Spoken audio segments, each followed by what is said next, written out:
Let's have a listen to Randy talking in Alberta, Canada. Don't forget to like the A News Network. Let's have a listen.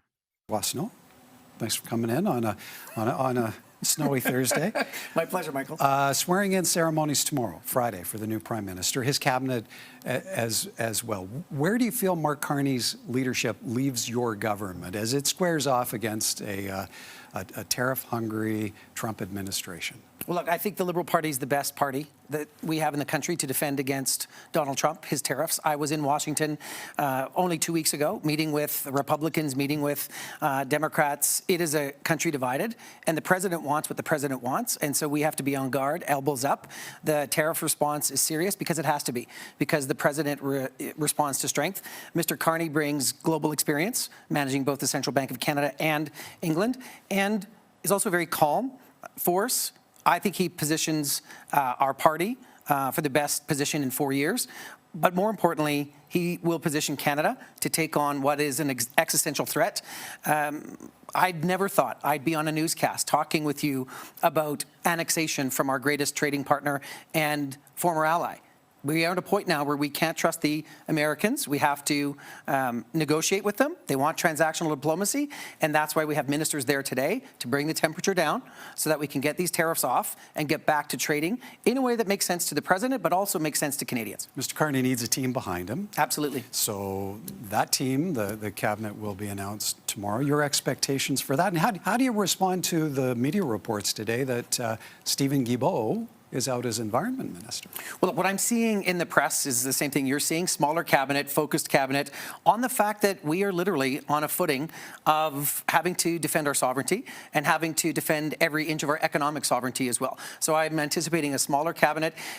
Minister Guilbeault serves his constituents and Canadians well. He's a very distinguished and talented MP. Whatever role Mr. Carney decides to give Mr. Guilbeault, he will do that role well. He and I worked on the Jasper file together. He's been, look, he wants to make sure that we save the planet, and we have to do that because it's a smart thing to do from a trading perspective. If the Prime Minister designate Prime Minister tomorrow asks Mr. Guilbeault to serve in a different capacity, he'll do so ably. Lots of pressure on Mr. Carney now to trigger an election. Rumblings of maybe it's April 28th, maybe it's May the 5th. How do you weigh the necessity to earn a mandate sooner than later in terms of dealing with Mr. Trump? So I was on the doors last week before I went to Ottawa for leadership, and what I heard from people is, call the election soon.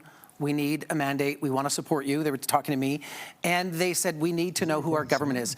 It's interesting, Michael. We elect parliaments. This time we're electing a government.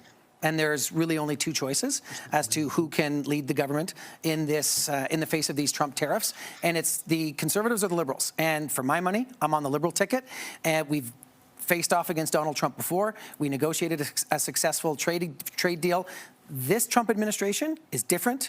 It's aggressive. There are expansionist, imperialist tendencies, and so we need a strong government to be able to face off. Well, and as you do that door knocking then, how do you answer to your constituents' anxieties over this accelerated talk of annexation, this making Canada a 51st state? What do you say to calm people down? I take it on and I say, look them right in the eye. I say we will never become the 51st state of the United States, full stop. We have leverage. We have things the United States needs. We will play all of those cards in this high-stakes negotiation for the future of our country. And what I say to people is, I've been doing this now for 10 years. I understand how government works. The reason I went to Washington 2 weeks ago was to use my contacts, my knowledge of how Washington works to make the case for Alberta and for Western Canada and for Canadians that if you pick a fight with Canada, Canada's going to fight back. And there's another thing that we said. I went there with Ben Carr, who's the MP for Winnipeg South Centre. We said, I don't know what the tolerance for pain in the United States is, Senator, but we can guarantee you that the tolerance for pain in Canada is higher.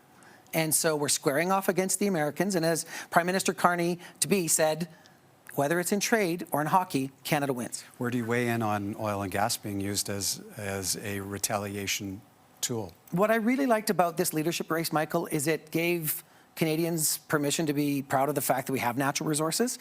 I was at the leadership. I heard what soon-to-be Prime Minister Carney said, which is this: we are going to be an energy superpower in both conventional and renewables. That brings everybody together. This is not a time to, pick fights over jurisdiction and to pick fights over the fact that we have these resources. We're going to need them. You know why? Because we're going to have to spend money on our own military. We're going to have to join forces with countries around the world in a way that we've never done before in the protection of Ukraine, in the protection of our own sovereignty. You get the sovereignty you pay for, and it's going to come. We're now at the point where Canadians are going to have to lean in. That means developing more of our resources, and we don't have time to pick jurisdictional squabbles. It's Team Canada. How do you feel about adopting conservative positioning on ditching the carbon tax? It's already part of the plan. There won't be a carbon tax on the consumer price on pollution heading into this next campaign. You'll see that. Mr. Carney was very clear about that. And it's really important that in a time of affordability, when we're facing the greatest economic threat to our country in my lifetime, that we come together as Canadians, elbows up, Canada strong, and that we're buying Canadian, we're traveling in our own country, because we need the Americans to see that we have resolve and that we're serious. And that's the hope that I have for this campaign, is that we're going to come together as a country. We're going to send a clear message to the world that we're united, and then we can face these tariffs from the United States. And we have common cause, Michael, with the European Union, with Australia, with other countries that the United States is picking on, no more so than Canada. And so we're going to take this fight to the Americans through and right after the election. Okay, we're going into overtime here, but Sure. I need to ask, because Sure. you're addressing a largely Alberta audience. What do you feel a Carney-led Liberal Party has to offer Albertans that would draw support? Fiscal responsibility, social justice, international leadership, pride in our natural resources, and a leader who has Edmonton roots, Western roots, and understands that we're better when we're all together, and that we can be Canada strong, united. And look, in this next election, you don't have to be Liberal to vote Liberal, but it's certainly going to help us defend our country. All right, Mr. Boissonnault, I'll have to leave it there. Thank you kindly for coming in. Thanks, Michael.